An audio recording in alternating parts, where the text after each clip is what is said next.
Hello everyone, it's Scott, and we're back with the cards from Tarkir Storm that are having the most impact so far on Standard. But before we dive into the 5 cards that are having the most impact, remember to like and subscribe to get further content like this throughout Tarkir Storm Standard Season and beyond. And if you're looking for cards from the set, you can check us out on the web at caffeinatedgamers.tcgplayerpro.com. Alright, so let's look at the cards that are making the most impact so far in Standard. So the first is Scavenger Regent. And the reason it's on the list is really Exude Toxin, where you're able to give -X to any number of non-dragon creatures. And it becomes a board wipe on a 4/4 body. And because of that, Golgari Ramp, Sultai Dragons, Dimir Control, they're turning to this as a very effective board wipe against decks that are playing small creatures. And as a result of that, I think it's going to continue to be one of the better cards from the set. Next, we've got Tersa Light Shatterer. Okay, and Tersa Light Shatterer, the big thing here with Tersa is you can discard cards when he comes into play and then draw that many cards. And he also has haste. And if you have 7 or more cards in your graveyard, then when Tersa attacks, then you get to have one of those cards back at random, and you can cast it that turn. Now, we're seeing this in mono red. Is it prowess? Jeskai Oculus? Is it discard? So I think this is going to be a card we're going to continue to see played in Standard. But I'm still not 100% sold on it as a great red card at this point. Getting things back is great, but there's no guarantee on what you're getting back. And many times to get other activations, you're using all your mana on other things. So sometimes Tersa's ability just really becomes exile a card from your graveyard.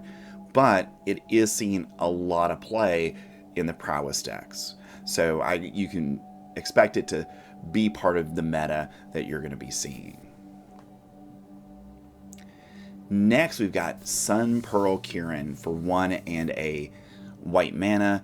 Okay, you get a creature that has flash and flying, and it has that important ability that when it enters the battlefield, you can return up to 1 other non-land permanent you control to its owner's hands.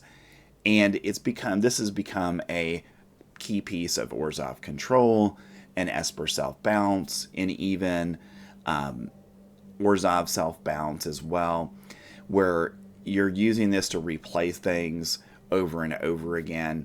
And if you do take a token out with this as the thing that you're going to target, then you get to draw a card. So it's got some flexibility in it. And I think this is going to just continue to see more and more play as we move forward in the Standard season. And eventually, the Esper self-bounce deck is going to use this to kind of replace some things that are going to rotate come August. Alright, and that brings us to Cori Steel Cutter. Okay, so this is an equipment, and what we're seeing is the flurry ability on this is very powerful. And whenever you cast your second spell, each turn you get to create a 1/1 white monk creature token with prowess, and you may attach this equipment to it. So that's the really powerful piece of this, because Is It Prowess, Mono Red Aggro, Boros tokens, even Grixis Bounce are using this because they're able to string together enough 2-spell turns that you're going to get a creature on Cori Steel Cutter.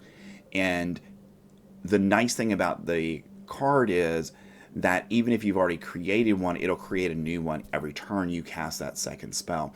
So it can give you, over time, a little army of 1/1 white monk creature tokens with prowess. So this is a card that I kind of missed on when we were going through the cards from the set.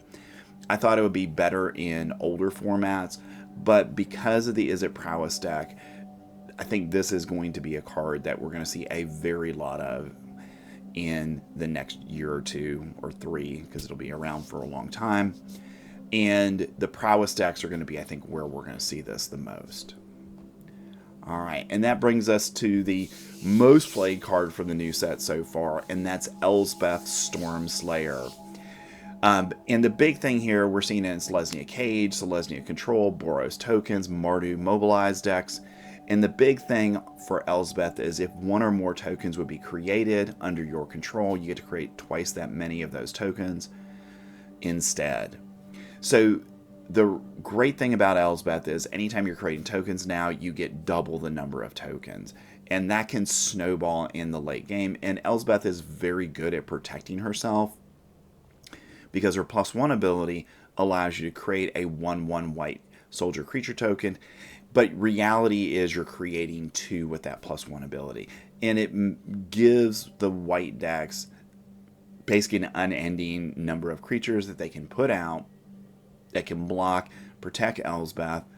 And then when you've got your board big enough, okay, then you use the 0 ability, put a +1/+1 counter on each of your creatures, and those creatures get flying, and you just fly over and win the game. So I think Elspeth is going to be, one of the cards from the set that for the long haul is going to be very important in what we play and see in Standard. All right, so those are the cards currently making the most impact on Standard or having the most impact on Standard. Thanks for watching the video, and remember to like and subscribe to get further content like this throughout Tarkir Dragonstorm Season and beyond. Thanks. I'll see you in the next one.